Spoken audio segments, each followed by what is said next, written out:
প্ৰতিটো কাহিনীয়ে কিবা এটা কৈ যায়। আহকচোন চাওঁ আজিৰ কাহিনীনো কি কয়।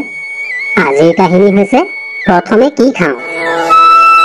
আজিৰ পৰা বহু দিনৰ আগৰ কথা। এখন হাবিত এটা শিয়াল আছিল আৰু সি বৰ চতুৰ আছিল।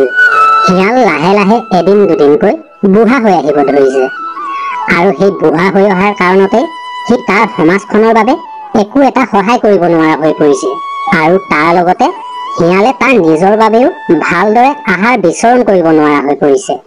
আৰু সেই হেতুকে বাকী শিয়ালবোৰে বুঢ়া শিয়ালক সিহঁতৰ জুমৰ পৰা এৰি দিবলৈ সিদ্ধান্ত কৰিছে, যাতে বুঢ়া শিয়ালক সিহঁতৰ ভাগৰ পৰা কোনো ধৰণৰ খাদ্যৰ ভাগ দিব লগা নহয়। কথাৰ মতেই কাম। সেইদিনাখন শিয়ালৰ জুমটোৱে বুঢ়া শিয়ালক সিহঁতৰ জুমৰ পৰা অকলশৰে এৰি থৈ গুচি গল।